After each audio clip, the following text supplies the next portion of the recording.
She's lying about the documents. Look closely, the signatures are fake. You mustn't sign anything, Father. She's watching us. Daddy, please don't sign the paper.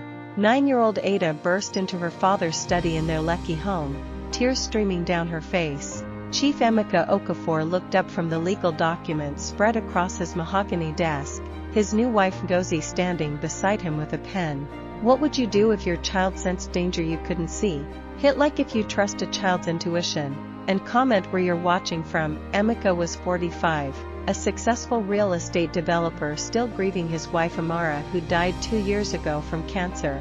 Ngozi was 32, beautiful and charming, who'd swept into their lives 6 months after Amara's death. They'd married quickly, too quickly according to Emeka's family.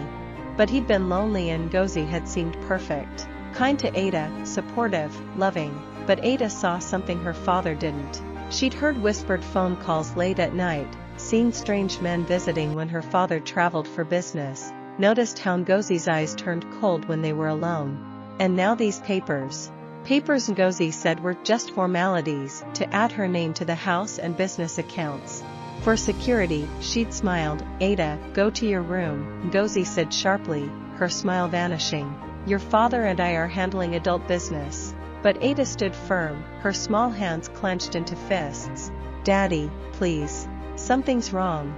I heard her on the phone. She said once you sign, she'll have everything and you'll. Ngozi's slap was so fast Emeka barely registered it before Ada's cheek turned red. How dare you make up lies about me? Ngozi shrieked, but Emeka had seen the flash of panic in her eyes before the anger. He looked at his daughter's terrified face, at his wife's suddenly defensive posture, and at the papers he'd been about to sign without reading carefully. For the first time in months, doubt crept into his mind like poison.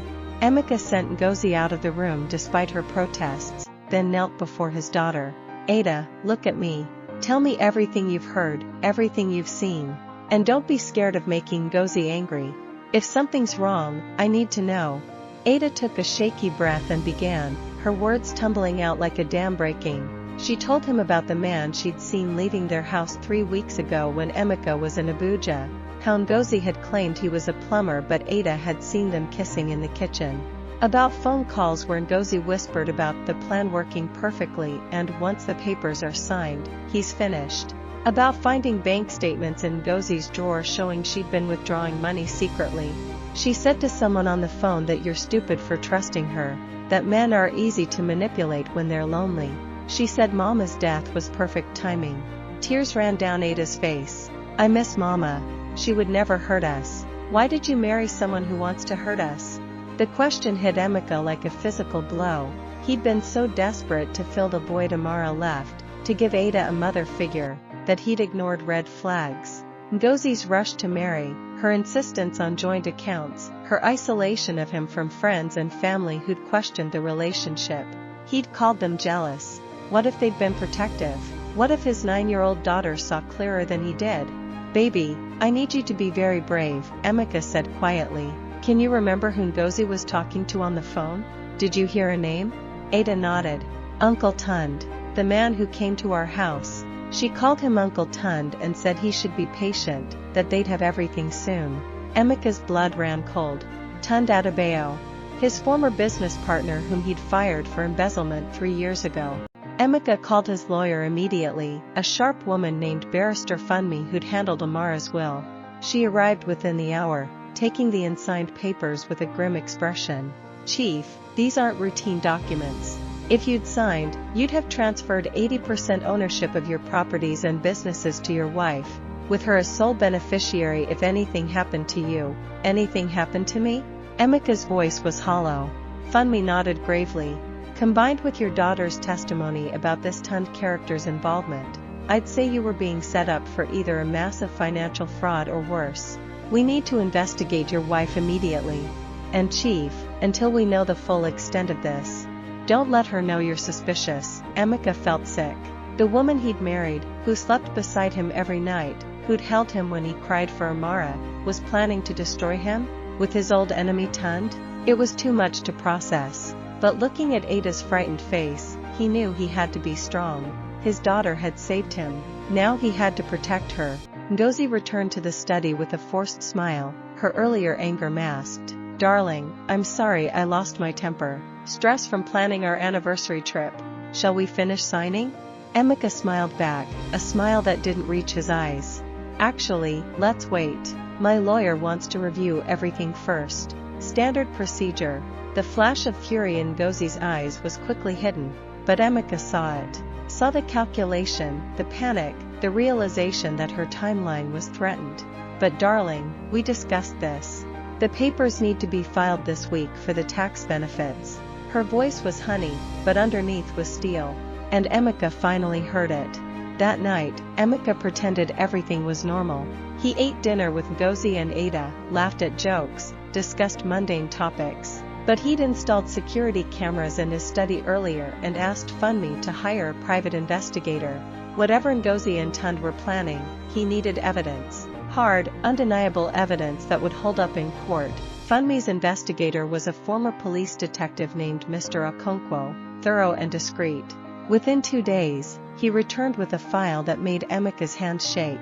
Photos of Ngozi and Tunde together at hotels, bank records showing she'd been funneling money into offshore accounts, and most damning, a recorded conversation where they discussed drugging Emeka to make his death look like a heart attack.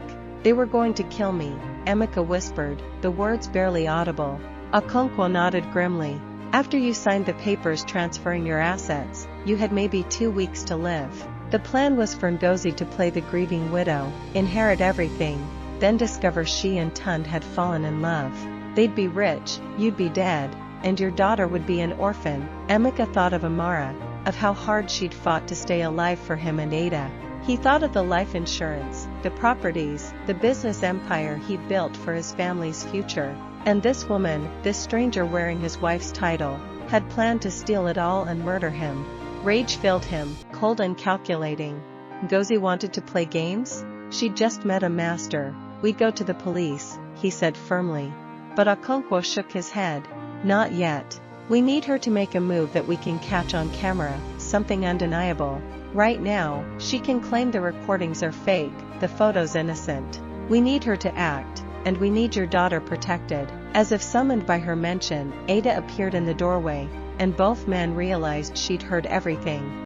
"I knew she was bad," Ada said softly, her young face older than her 9 years. "Mama told me before she died to take care of you, Daddy. She said bad people would come because we have money. She said trust my feelings. I felt bad feelings about Ngozi from the start, but you were so sad, I thought maybe I was wrong." The plan was dangerous but necessary. Emeka would pretend to sign the papers, but Funmi had prepared forgeries that would be legally meaningless. They'd stage the signing with hidden cameras recording everything, hoping Ngozi would reveal her plans on camera once she thought she'd won. Okonkwo would be monitoring, ready to intervene if things went wrong. "Tomorrow," Emeka told Ngozi that evening, "we'll sign the papers. You're right, we shouldn't delay for tax reasons. I trust you completely." The joy that lit Ngozi's face was grotesque knowing her true intentions, but she played her part perfectly. "Oh darling, thank you. This means everything to me. Our future together is secured now." That night, Emeka couldn't sleep, lying beside a woman who planned to murder him. Every breath she took reminded him of the nightmare he'd willingly invited into his home and his daughter's life. But tomorrow would change everything. Tomorrow, the trap would spring, and Ngozi would learn that betrayal cuts both ways. He just prayed Ada would stay safe through what was coming. If you're on the edge of your seat, hit that subscribe button. What do you think will happen when Ngozi signs the fake papers? Comment your predictions below. The signing was set for 10 a.m. in Emeka's study. Funmi arrived with the fake documents that looked identical to the originals, hidden cameras positioned perfectly. Ada was instructed to stay in school, away from potential danger, with Okonkwo's partner watching her. Ngozi arrived dressed elegantly, perfume expensive, smile radiant. She was already spending the money in her mind. "Before we sign," Emeka said carefully, "I want to understand exactly what I'm agreeing to. Walk me through it." Ngozi's smile tightened slightly, impatience flickering. "Darling, we've discussed this. It's just adding my name for legal protection. Standard for married couples." But when pressed for specifics, Her explanations became vague, contradictory. Funmi, playing her part, asked pointed questions that made Ngozi increasingly nervous. Mrs. Okafor, why does Clause 7 give you sole power of attorney? Why does Clause 12 make you the only beneficiary, excluding the chief's daughter and extended family? Ngozi's composure cracked. That's not what it says. She grabbed the documents, scanning frantically. Actually, it is, Emeka said quietly. And I'm wondering why you'd want documents that essentially steal everything from my child and me. Ngozi's face transformed, beauty twisting into ugliness. You bastard. You know, that brat told you. She lunged for her phone, presumably to warn Tunde. But Funmi was faster, snatching it away. It's over, Ngozi, Emeka said. The police have been listening to everything. They have evidence of your conspiracy with Tunde, your embezzlement, your plan to murder me. As if on cue, Detective Ibrahim and 3 officers entered the study. Ngozi's scream of fury was pure animal rage as handcuffs clicked around her wrists. At the police station, Ngozi initially refused to talk, demanding her lawyer. But when shown the evidence, recordings, photos, bank statements, testimony from 3 hotel staff who'd seen her with Tunde, and messages discussing Emeka's accidental death, her defiance crumbled. She blamed Tunde for everything, claimed he'd manipulated her, forced her into the scheme. It was pathetic and unconvincing. Tunde was arrested at his office an hour later, caught trying to flee to Ghana with suitcases of cash. His story contradicted Ngozi's completely. He claimed she'd seduced him with the plan already formed, that she was the mastermind. That woman is dangerous, he told detectives. She married him specifically to rob and kill him. I just went along because she promised me half. The media descended on the story within hours. Widow marries grieving man to steal fortune and plot murder, screamed headlines across Lagos. Emeka's phone wouldn't stop ringing with journalists, concerned friends, and family members saying, I told you so. But all Emeka cared about was getting to Ada's school before she heard the news from strangers. He found her in the principal's office with Okonkwo's partner, calm but worried. When she saw her father, relief flooded her face. Is she gone? Ada asked simply. Emeka nodded. She's arrested. She can't hurt us anymore. You saved us, baby. You were so brave. Ada burst into tears, the fear she'd been holding finally released. That evening, alone in their home with extra security Okonkwo had arranged, father and daughter sat together on the sofa. I'm sorry I didn't believe you sooner, Emeka said quietly. I'm sorry I let her into our lives, into our home, into the space your mother left. Ada squeezed his hand. Mama's watching us. She sent me feelings to protect you. The trial became one of Lagos's most sensational. Ngozi and Tunde's lawyers tried every trick, claiming mental illness, saying the evidence was fabricated, arguing that planning isn't the same as doing. But the prosecution, led by a formidable woman named Prosecutor Adeyemi, destroyed every defense. The recordings were authenticated, witnesses were credible, forensics confirmed everything. The most powerful moment came when Ada testified. At 9 years old, she was technically too young, but the judge allowed it given the circumstances. She sat in the witness box, small but fierce, and told the court everything she'd seen and heard. She was mean when Daddy wasn't looking. She said my mama was stupid for dying. She said I was a burden. Ngozi's lawyer tried to discredit her. Isn't it possible, Ada, that you misunderstood? That you were jealous of your new stepmother and imagined things? But Ada looked him straight in the eye. I didn't imagine her kissing Uncle Tunde in our kitchen. I didn't imagine her laughing about my daddy being easy to trick. I didn't imagine her saying he'd be dead soon. The courtroom was silent except for someone crying in the gallery. Ngozi stared at Ada with pure hatred, finally showing her true face publicly. The judge had to warn her to control her expressions. When Ada finished testifying, Emeka met her as she left the witness box, scooping her into his arms as the court took recess. So proud of you, he whispered. The verdict came after 3 days of deliberation. Guilty on all counts: conspiracy to commit murder, attempted fraud, theft, forgery. Ngozi received 25 years in prison. Tunde got 30 for his prior criminal record. As they were led away, Ngozi screamed at Emeka, "I should have killed you when I had the chance." Guards dragged her out, her curses echoing in the courthouse. Life slowly returned to normal, though normal was redefined. Emeka sold the house in Lekki, too many bad memories, and bought a new one in Ikoyi with better security. He threw himself into his business with renewed focus, having learned painful lessons about trust and vigilance. Ada started therapy to process the trauma of living with someone who'd wanted to kill her father. FundMe helped Emeka recover the money Ngozi had stolen, tracking down the offshore accounts with help from international authorities.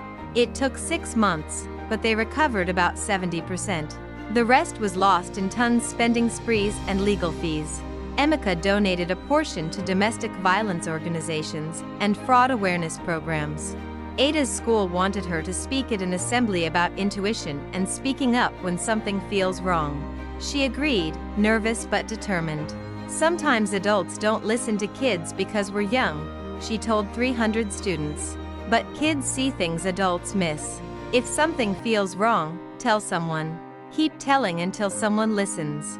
"I saved my daddy by refusing to be quiet." The speech went viral after a parent posted it online. News outlets wanted interviews. Emeka declined most but accepted one from a children's safety organization. "My daughter's courage saved my life and our family's future," he said on camera. "I was blinded by grief and loneliness. I ignored warning signs." Parents, listen to your children. They have instincts we've forgotten. 6 months after the trial, Emeka's sister Kayamaka visited from Abuja.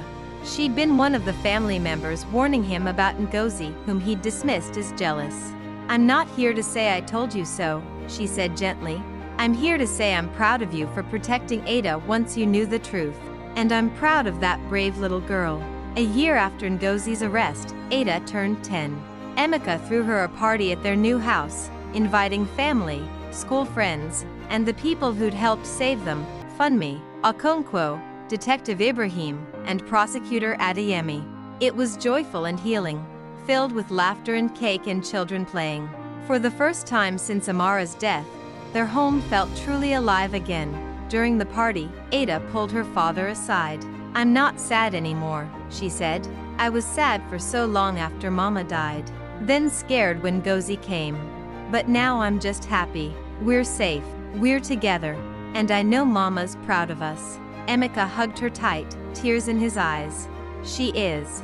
And so am I." FundMe approached with news. Ngozi's appealing her sentence, claiming ineffective counsel and jury bias. "It won't succeed, but it'll take time and money to fight." Emeka sighed but nodded. "Do what needs doing. I won't let her manipulate the system after failing to manipulate me." The lawyer smiled approvingly.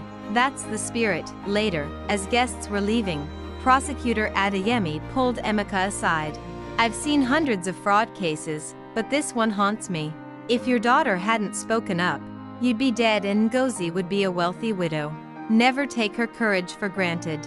Emeka looked across the garden at Ada, laughing with friends, and silently promised he never would. That evening, after Ada was asleep, Emeka sat on his new balcony overlooking Lagos's glittering lights. He thought about Amara, about the life they'd planned that cancer had stolen, about Ngozi, about how close he'd come to losing everything, about Ada, the daughter whose love and bravery had saved him when he couldn't save himself.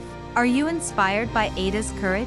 Hit that subscribe button and share this story. What lesson will you take from this? Comment below and don't forget to turn on notifications.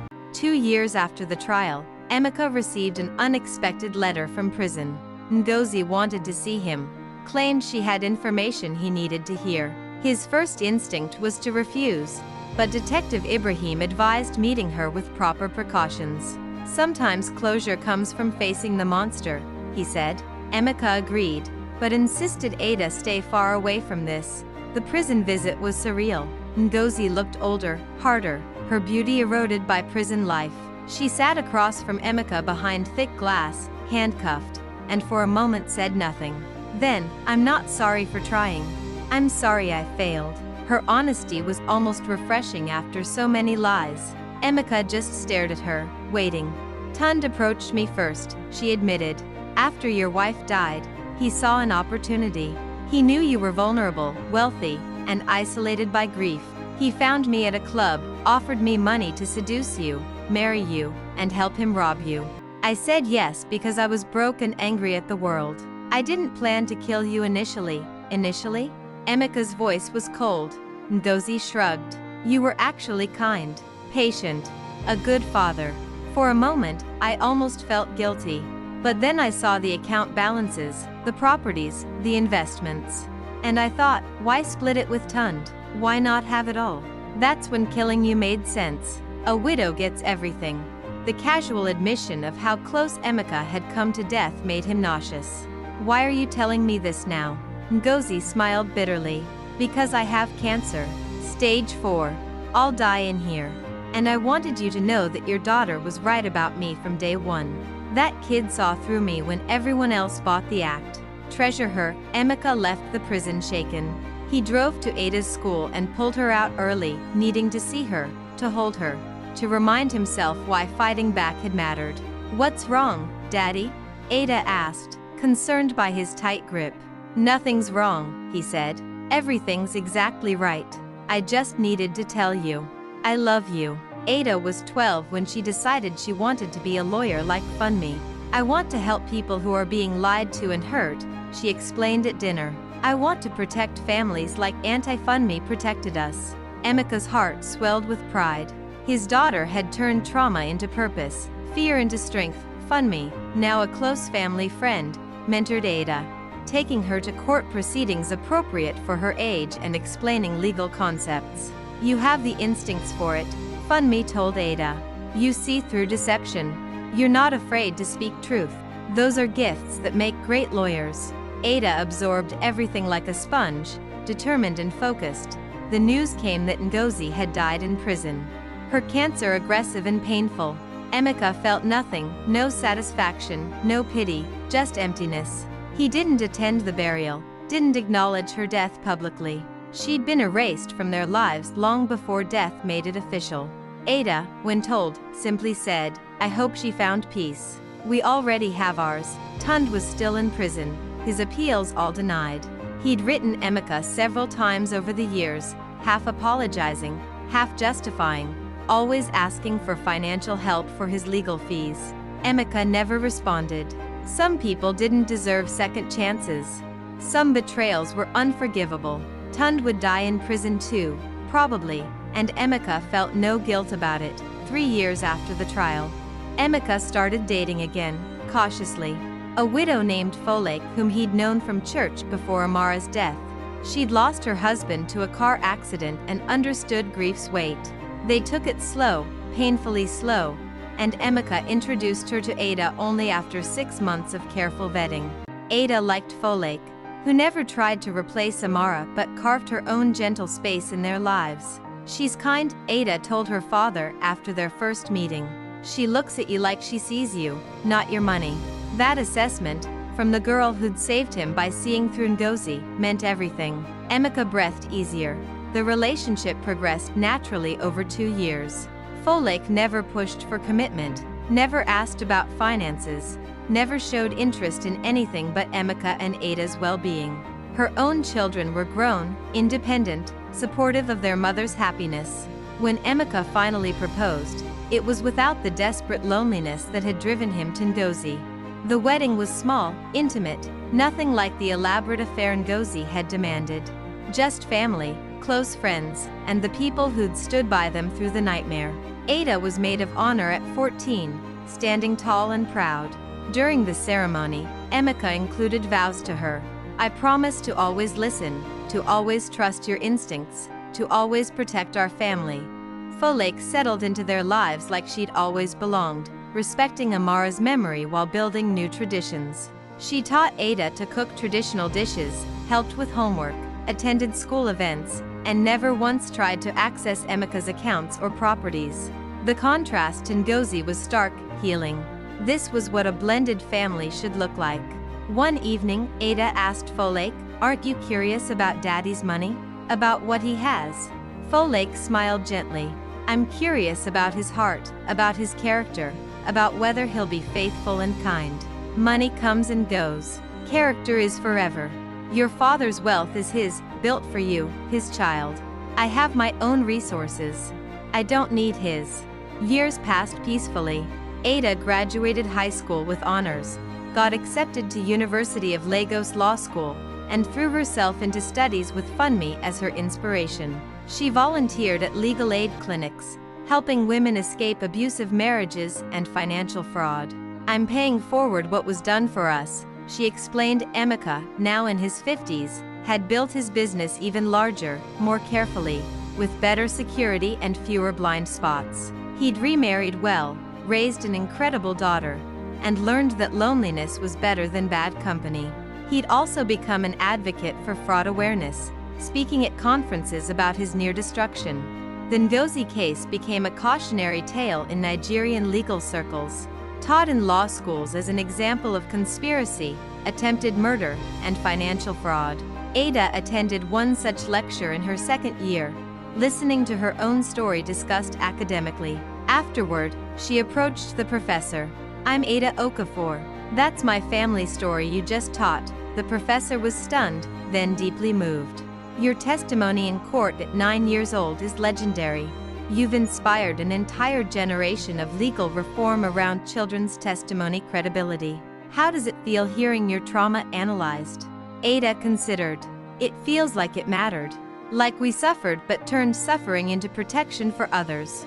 That's all you can ask. That evening, Ada came home to find her father and Folake watching old videos of Amara, something they did occasionally to keep her memory alive. You know what Mama would say about all this? Ada said, sitting between them. She'd say we honored her by surviving, by thriving, by refusing to let evil win. She'd be proud. 10 years after Ngozi's arrest, Ada was 25, a successful lawyer at Funmi's firm, and engaged to a good man she'd met in law school. Emeka, now 55, walked his daughter through their garden, discussing her upcoming wedding. You know, the older you get, the more you look like your mother, he said. But you have a strength even she didn't have. I learned it from her death, Ada said honestly. Watching her fight to stay alive, then watching you almost lose everything to someone evil, taught me that life is precious and must be protected fiercely. That's why I do what I do. Every client I save from fraud is me saving you again. Her father's eyes filled with tears of pride. The wedding was beautiful, blending traditions with modern touches. Ada wore her mother's jewelry and Folake's veil, honoring both women who'd shaped her. During his father of the bride speech, Emeka choked up. My daughter saved my life when she was 9 by 3 simple words. Don't sign the paper. She taught me that children's intuition is sacred, that family protects family, and that speaking truth takes more courage than staying silent. To everyone here, he continued, especially parents, listen to your children. They see what we miss. They feel what we ignore. Ada saw through a monster I'd invited into our home, and her bravery saved us. If you remember nothing else from today, remember that. Trust the ones you love when they warn you. Trust their love. The room erupted in applause. Later, as Ada danced with her new husband, Emeka stood with Folake and watched. We made it, he said softly. Through grief, betrayal, near destruction, we made it. Folake squeezed his hand. You made it because that little girl refused to stay silent, and you finally listened. That's love. That's family. That's everything. And watching his daughter, radiant and safe and whole, Emeka knew she was absolutely right. Thank you for watching Ada and Emeka's complete journey. What lesson will you carry forward? Comment below and share this story with families who need to hear it. Subscribe for more powerful stories about courage, family, and justice. Hit that like button if this story touched your heart, and turn on notifications so you never miss our next emotional tale. Remember, sometimes the smallest voice speaks the loudest truth.